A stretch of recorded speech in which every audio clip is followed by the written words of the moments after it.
Alright, we're going to continue with section 15.5 in this video, and we are on page 1036. We're going to work some exercises. We'll start with number 10, which says, directions for all of them say, in exercises 1 through 12, evaluate the surface integral over sigma of g of x, y, z ds. And 10, they tell us g of x, y, z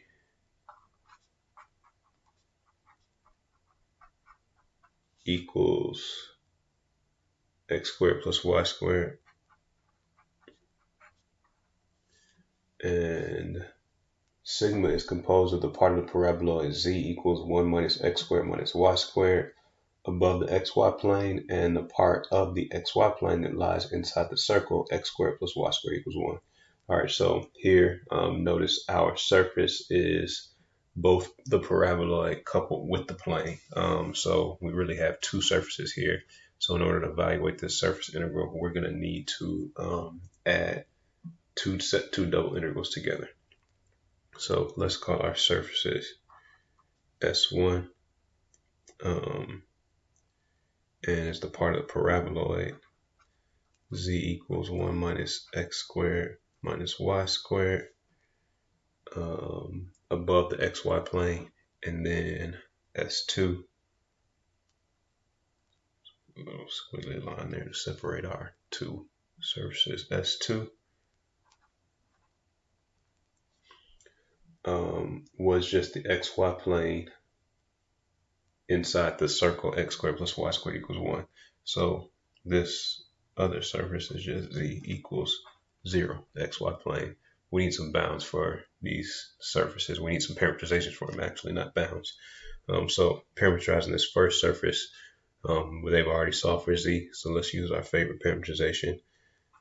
X equals x, y equals y, z equals f of x, y. So z equals 1 minus x squared minus y squared. And then already solved for z here as well. So we'll use our favorite parameterization over there as well. X equals x, y equals y, z equals f of x, y. And in this instance, f of x, y is just a constant function. So now we need bounds for our parameters in each one of these.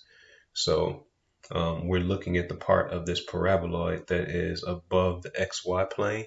So if we were to take this thing and project it down into the xy plane, or what x and y vary between, they actually would be inside the circle. So let's just sketch the circle.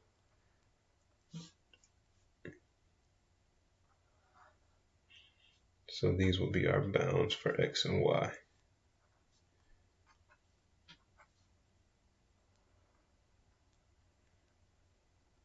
For S1.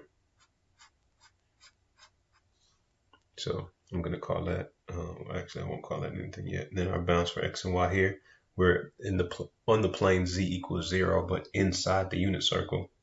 So same bounds there. Now, my intent is not to sketch our surfaces. It just so happens in this part I actually am sketching this surface. Here I'm just sketching the bounds for that surface. The bounds for this surface and the surface are actually the same thing in this scenario. But really the intent is to sketch the bounds.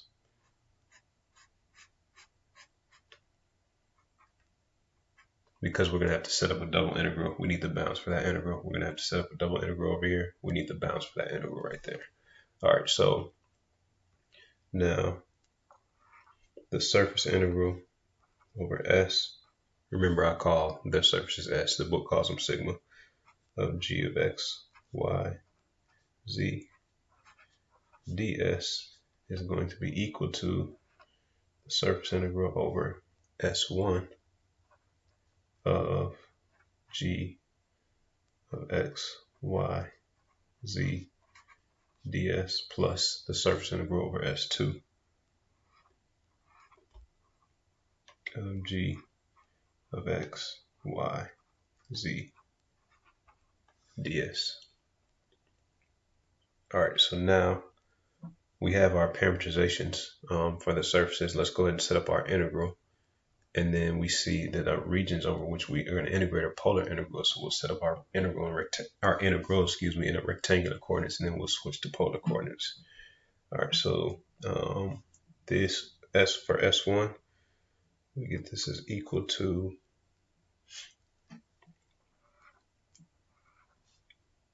the double integral over, we'll call this R1,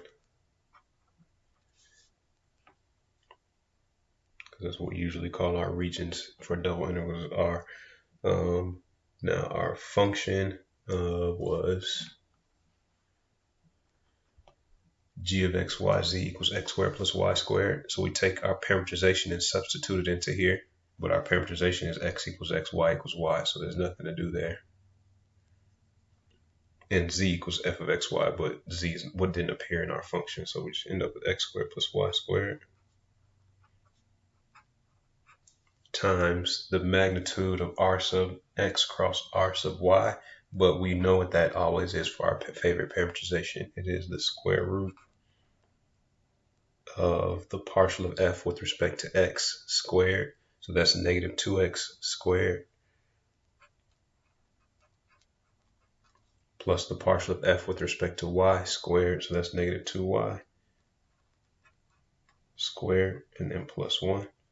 And remember, that only works for our favorite parametrization. If you're not using your favorite parametrization, you have to do it you have to go through that process yourself of taking your partials of your parametrization, taking the cross product, taking the magnitude.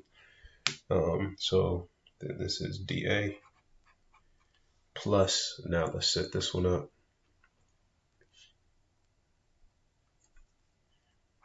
plus the double integral over R2 of our function in the integrand stays the same, and our parametrization was the same. So really, we're doing a different surface, and our function was x squared plus y squared, but it so happens our parametrization was x equals x, y equals y. So if we had a different parametrization for the other surface, we would have plugged that in right here. Then now this part is, the formula we're going to use is going to stay the same, but this part is going to change because it's the square root of the partial of f, where this is our f right here, with respect to x, which is 0. So 0 squared plus the partial of f with respect to y, which is 0 squared plus 1 dA. And now we look at these double integrals we have, and we look at their regions over which we're integrating, where this is R1 and this is R2. Can't really see that, but now we see that those are polar regions. So the natural thing to do would be to set each one of these integrals up using polar coordinates, or do polar integrals. So and our radius is 1 for both of those regions, and theta is going to vary from 0 to 2 pi. So we end up with this equals the integral from 0 to 2 pi and 0 to 1 of x squared plus y squared is just r squared. Then here we have the square root of 4x squared plus 4y squared plus 1. So that is the square root of 4x squared plus 4y squared is just 4r squared and then plus 1. So 4r squared plus 1. And because we are doing a polar integral, we need our Jacobian. So we're going to put r in there and dr d theta. And then plus now this integral right here. So plus the integral from 0 to 2 pi, 0 to 1. And it just so happens that our bounds were the same for our two parametrizations. And we had x squared plus y squared, which is just r squared, times the square root of 1, which is just 1. So we don't need to write that there. And then because we're taking this rectangular coordinates integral and switching to a polar integral, we need our Jacobian r and then dr d theta. And then you would evaluate those and add together, and you would get the that surface integral that we were looking for. All right, so there are other alternatives. Of course, you could, or you could use a cylindrical parametrization. I mean, you could change the parametrization for S2, but I would absolutely not change that one. But if you wanted to like jump over having to switch to polar here, you can use a cylindrical parametrization. All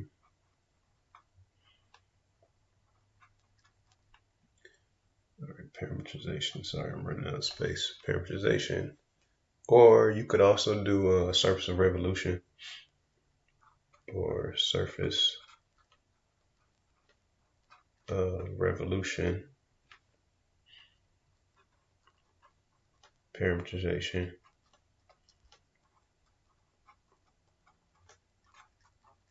for S1.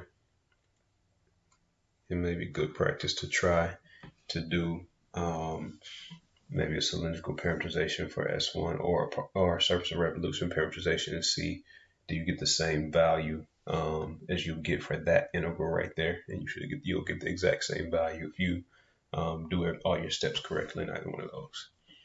All right, so let's look at another example. We're going to look at number 12, still on page 1036 in the same directions.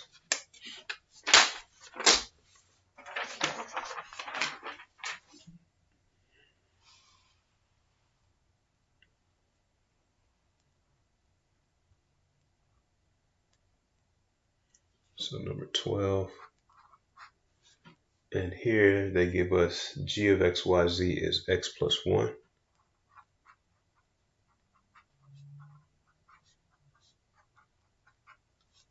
And they tell us that sigma is the tetrahedron with vertices 0, 0, 0, 1, 0, 0, 0, 1, 0, and 0, 0, 1. Okay, all right, so here I'm actually going to sketch our surface, which I usually don't do, but just so we have an idea, since they just gave us some points, so we have an idea of what is going on here. Let's sketch this one.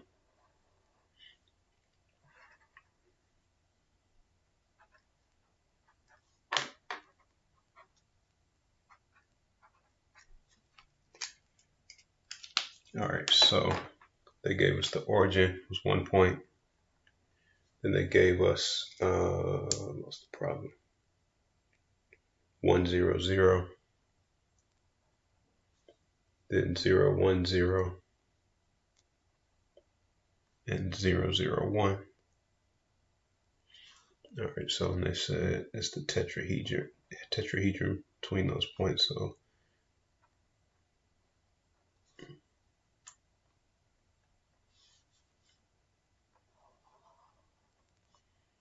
are formed by those points.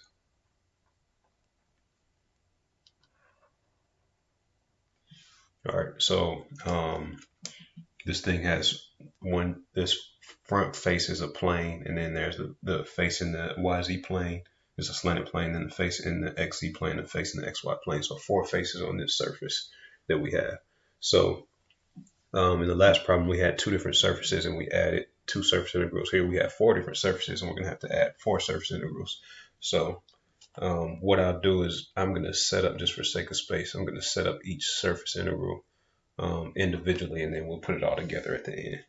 So let's just deal with the most difficult of the 3 first, of the 4, first, which is the plane that is not in one of the coordinate planes.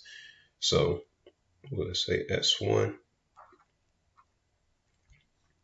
Now for S1, we need to figure out what this plane is that is that's not in the coordinate planes. And there are a few different ways. So the main way that you would go about doing that, and I'm going to do it a different way, but I'm going to explain the natural way that we have to make sure we remember, is that we know what this point is, what that point is, and what that point is right there. So we can form a vector here and then a vector right there. So we take those 2 vectors, any 2 vectors you want to there in that plane, take their cross product. That'll give us a normal vector that points out of this plane and then take any point on that plane that you wanted to, that point, that point, that point. Or if you wanted to take some other point, you could as well. And then use the equation of a plane, because remember, to find the equation of a plane, you need a vector that's perpendicular to the plane as well as a point that's on the plane. Now, for our purposes, what I'm going to do is just look at the fact that we know this is, let's label these points. That'll make things easier. 1, 0, 0. And it's still doing the same thing I just explained, but we're just going to streamline it a little bit just because this plane is because the points that on the vertices of this plane. So this plane, because of these vertices, we can tell that a vector that's going to be perpendicular to this plane is going to be the vector 1, 1, 1. So we know that that would be a normal vector. And then from there, you can use any one of the points that you want to try to figure out what the equation of the plane is along with that normal vector. So a normal vector here is 1, 1, 1. Or any scalar multiple of that will work as well. And then you can use whatever. Say you decide you want to use 1, 0, 0 as a point on the plane. The point on the plane is 1, 0, 0. So usually to find this again, take that vector, take that vector. So you will find those vectors, find the cross product of those two vectors. It will give you a normal vector. Or not those two vectors wouldn't necessarily give you this normal vector, but that would give you a normal vector. And a normal vector might point in, might point out.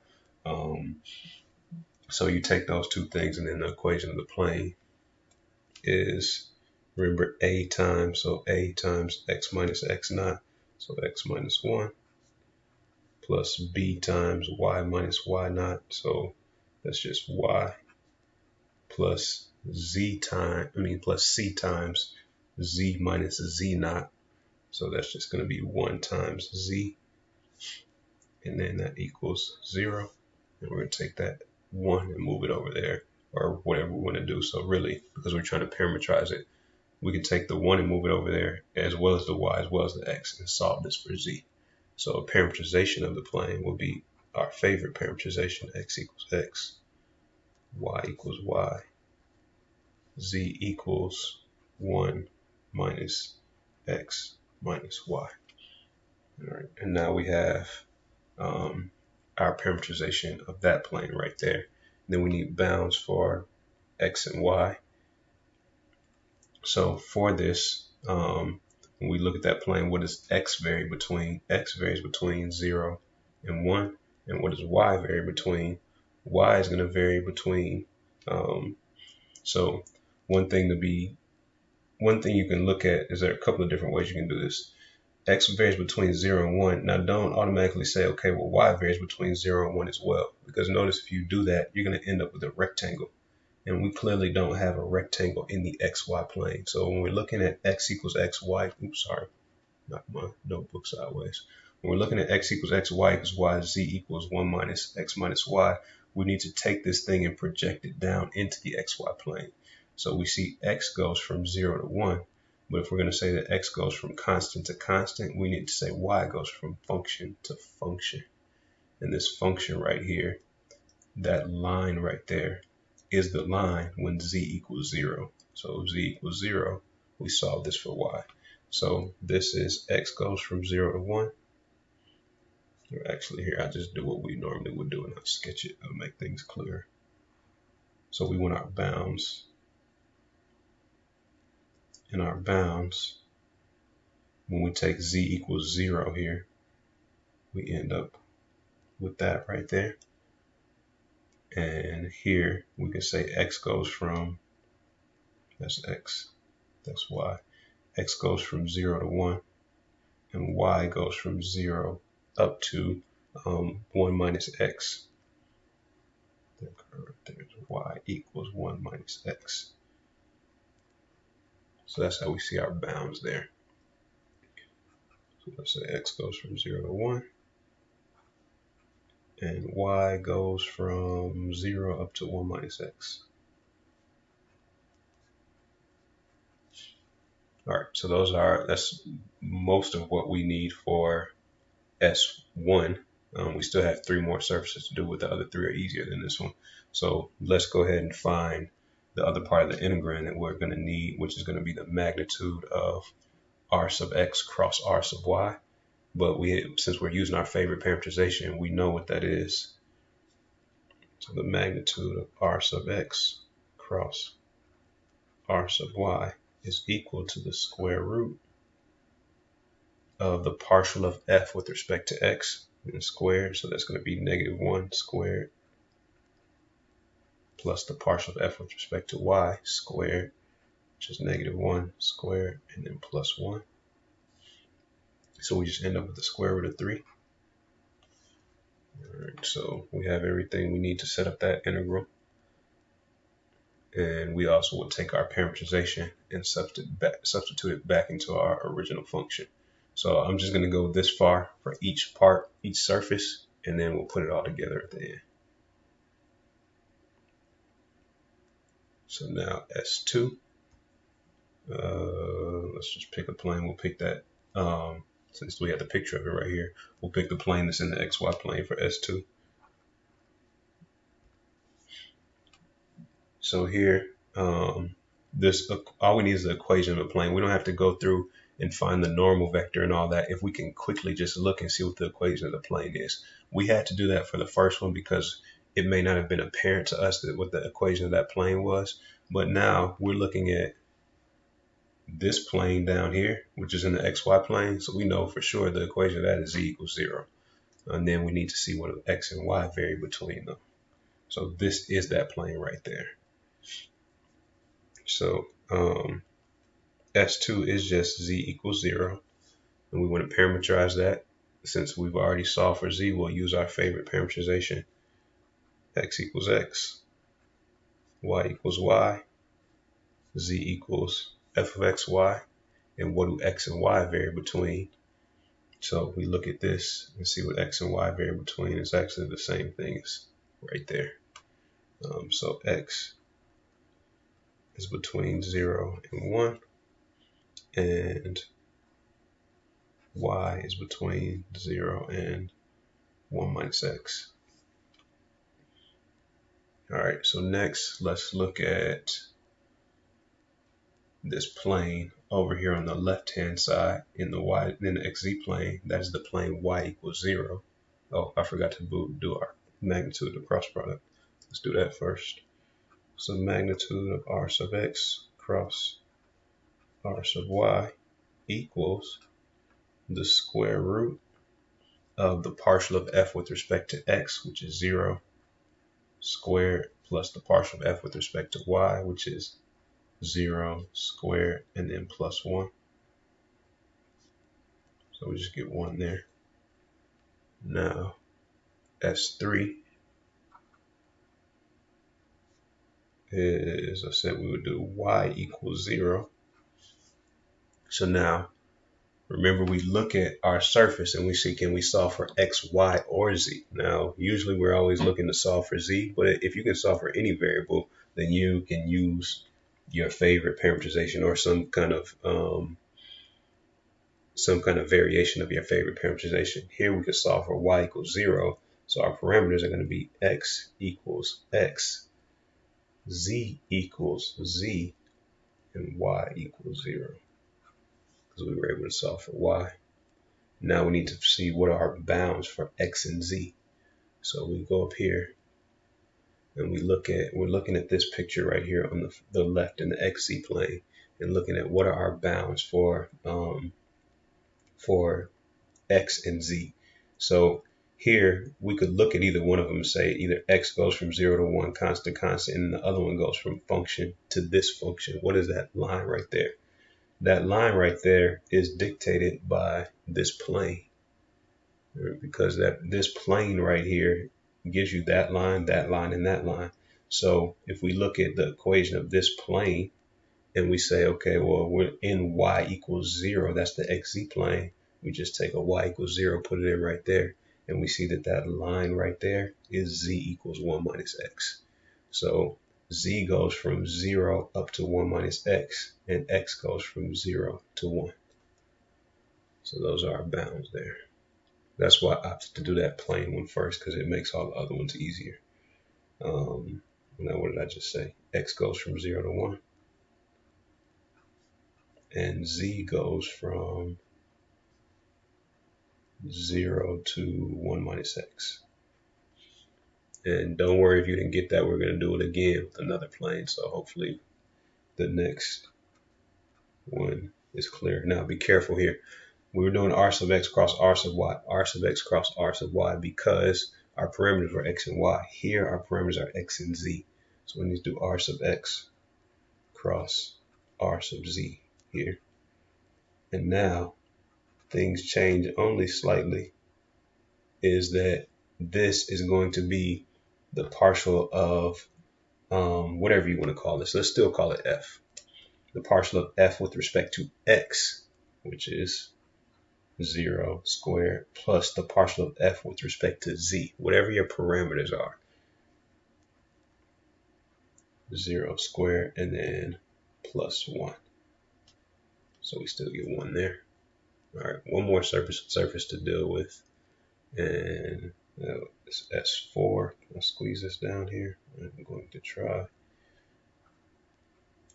S4. Now we go back up to our picture. S4. Only surface we still need to deal with is this portion of the plane that is in the YZ plane. So that is just x equals 0. So the equation of that plane, the YZ plane, the equation of the YZ plane is x equals 0, but then we need some bounds. So x equals 0 is our plane, which now we see that our bounds, our parameters are y and z. So we're in the plane x equals 0, but this line right here is also on that plane right there. So we just take x equals 0 and put it in right there. We get that this is the line z equals 1 minus y. So z goes from 0 up to 1 minus y, and y goes from 0 to 1.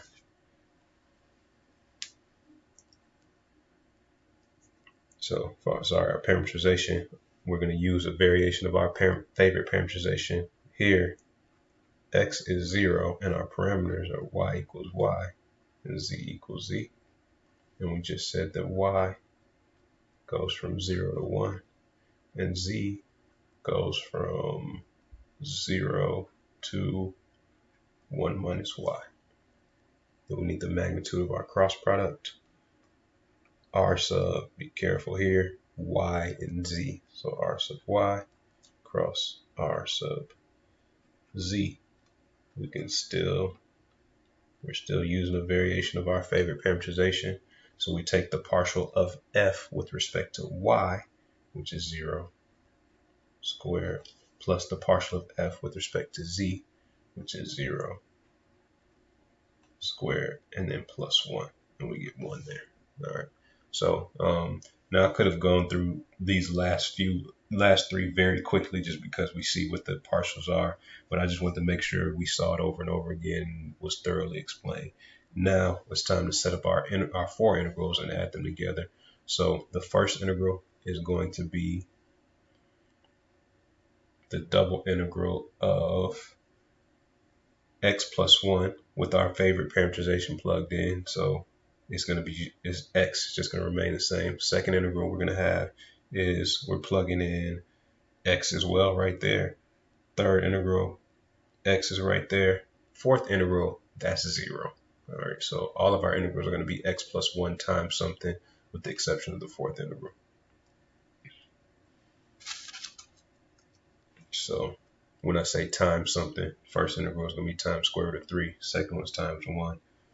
Third one is times 1. Fourth one is times 1. So those last few aren't going to change. What's going to be important to us are these bounds for each one of the integrals. So we need those bounds, those bounds, those bounds, and those bounds right there.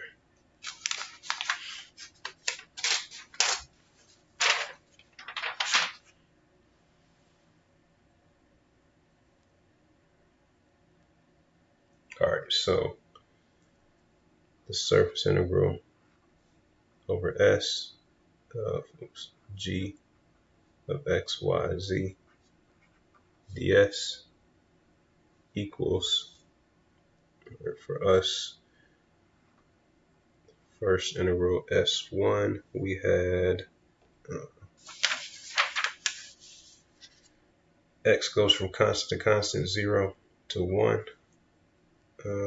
Y goes from function to function, 0 to 1 minus x. Our integrand is x plus 1, but we have to plug in our parametrization, and our parametrization said that x was x.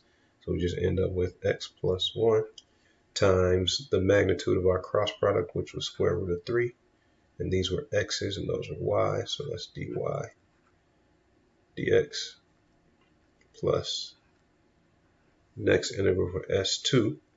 Our bounds were x goes from 0 to 1, and y goes from 0 to 1 minus x. Our integrand is x plus 1, and we have to plug in our parametrization into there, but our parametrization for S2 was x equals x. So we still just end up with x plus 1 times the magnitude of our cross product, which was 1 in this scenario. And then that's dy dx plus S3. Our bounds were x goes from 0 to 1, and then z goes from 0 to 1 minus x. Integrand was x plus 1.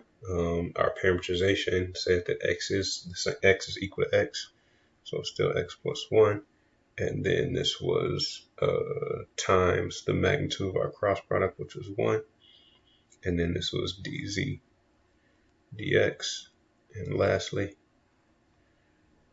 we had on S4, we had y goes from 0 to 1. Z went from 0 up to 1 minus y. And then our integrand was x plus 1. Now in this scenario, in this parameterization, x is equal to 0. So we end up with 0 plus 1 is our integrand times the magnitude of the cross product, which was 1. And then this was dz dy. All right. So you would evaluate those 4 double integrals, add them together, and that will give you that surface integral that we were looking for there. So when we get to section 15.8, we'll see a way faster way to do problems like this and number 10, where we had to add a bunch of surface integrals together. All right, so that concludes section 15.5, and we'll start 15.6 in our next lecture video.